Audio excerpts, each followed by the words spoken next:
জানলে আশ্চর্য হবেন, পবিত্র কাবা শরীফের চাবি সৌদি সরকারের কাছে নেই। এমনকি তাদের কোনো ঊর্ধ্বতন সরকারি কর্মকর্তার কাছেও এই চাবি নেই। তাহলে এই চাবি আছে কার কাছে? এমন প্রশ্ন আমাদের মনে আসতেই পারে। বর্তমানে এই চাবি আছে শায়েখ আব্দুল ওয়াহাব বিন জায়েদ আল আবেদিন আস সাইবা নামে এক ব্যক্তির কাছে, যিনি কিনা কাবা শরীফের এই চাবির ১১০তম অংশীদার। তার মানে তার আগে আরও ১০৯ জনের কাছে এই কাবা শরীফের চাবি ছিল। মনে প্রশ্ন জাগতে পারে, এই ব্যক্তির নিকট এই চাবি কিভাবে এলো বা এর পিছনের রহস্য কি? কাবা শরীফে প্রবেশের জন্য মাত্র একটি দরজা রয়েছে, যাকে বাবে কাবাও বলা হয়। আর এই দরজায় আছে এক বিশেষ ধরনের তালা চাবি। তালা চাবির এই বিষয়টিকে সাধারণ মনে হলেও এর পেছনে রয়েছে চমৎকার এক ইতিহাস। এমনকি মক্কা বিজয়ের পর কাবার এই চাবি হস্তান্তর নিয়ে কোরআনের একটি আয়াত নাজিল হয়। শুরুতে যেই ব্যক্তির কথা বললাম, সেই বনু তালহা গোত্রের কাছে প্রায় ১৫০০ বছর যাবৎ এই কাবার দরজার চাবি রক্ষিত আছে, এবং এই একটি পরিবারের কাছেই কিয়ামত পর্যন্ত তা রক্ষিত থাকবে। সময়টা ৬৩০ খ্রিস্টাব্দ। সেই অষ্টম হিজরিতে মক্কা বিজয়ের পর আল্লাহর রসুল কাবায় প্রবেশ করতে চাইলেন। তখন দেখা দিল এক বড় সমস্যা, কাবার দরজায় তালা লাগানো, আর তার চাবি কার কাছে আছে তা খুঁজে পাওয়া যাচ্ছে না।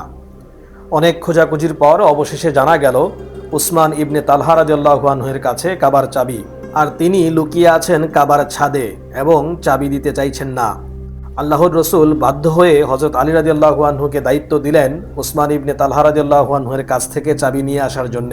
আলী রাদিয়াল্লাহু আনহু অনেক জোরাজুরি করে তার কাছ থেকে চাবি নিয়ে আসলেন। আল্লাহর রসুল যখন চাবি দিয়ে কাবার দরজা খুলে সালাত আদায় করতে চাইলেন, তখনই ঘটল এক আশ্চর্য ঘটনা। জিবরাইল আলাইহিস সালামের মাধ্যমে আল্লাহ তাআলা কোরআনের আয়াত নাজিল করলেন, আর যেই আয়াত কিনা এসেছে সূরা নিসার ৫৮ নং আয়াতে, যার মোটামুটি অর্থ এরকম: নিশ্চয়ই আল্লাহ তোমাদেরকে নির্দেশ দিচ্ছেন যে আমানত তার মালিককে প্রত্যাবর্তন করবে, আর যখন তোমরা মানুষের মধ্যে বিচার কার্য পরিচালনা করবে তখন ন্যায়ের সাথেই বিচার করবে। আল্লাহ তোমাদেরকে যে উপদেশ দেন তা কতটাই উৎকৃষ্ট। নিশ্চয়ই আল্লাহ সর্বশ্রোতা, সর্বদ্রষ্টা। আল্লাহর তরফ থেকে এই আয়াত নাজিলের সাথে সাথে বিশ্বনবী আলী রাদিয়াল্লাহু তাআলা আনহুকে নির্দেশ দেন চাবি উসমান বিন তালহার নিকট ফেরত দেওয়ার জন্যে। শুধু নির্দেশই দেন নাই, বরং বললেন তার কাছে ক্ষমা চাইতে। আর এই ঘটনায় উসমান ইবনে তালহা রাদিয়াল্লাহু আনহু অবাক হয়ে যান। আলী রাদিয়াল্লাহু তাআলা আনহু তাকে জানান আল্লাহর নির্দেশে তার কাছে চাবি ফিরিয়ে দেওয়া হলো। এই ঘটনায় উনি এতটাই অবাক হন যে তিনি তৎক্ষণাৎ ইসলাম গ্রহণ করেন আর এক বাক্যে স্বীকার করেন, লা ইলাহা ইল্লাল্লাহু মুহাম্মাদুর রাসূলুল্লাহ। ইবনে তালহা রাদিয়াল্লাহু আনহুর ইসলাম গ্রহণের সাথে সাথে আবারও জিবরাইল আলাইহিস সালাম আসলেন, এবং জিবরাইল আলাইহিস সালাম আল্লাহর রাসূলকে জানালেন আল্লাহর তরফ থেকে নতুন নির্দেশ এসেছে। কিয়ামতের দিন পর্যন্ত উসমান ইবনে তালহা রাদিয়াল্লাহু আনহুর পরিবারের কাছেই এই কাবার চাবি থাকবে। আর এই চমকপ্রদ ঘটনার পর থেকে এখন পর্যন্ত এই কাবা শরীফের চাবি এই একই পরিবারের কাছে থাকে, যার কথা শুরুতে বললাম, শায়েখ আব্দুল ওয়াহাব বিন জায়েদ আল আবেদিন আস সাইবা। উনি হচ্ছেন সেই পরিবারেরই একজন, আর উনি এই কাবা ঘরের ১১০তম চাবি রক্ষক। তারপর থেকে এই কাবার চাবি কোনো সৌদি বাদশার নিকট বা সৌদির কোনো বড় কর্মকর্তার নিকট থাকে না।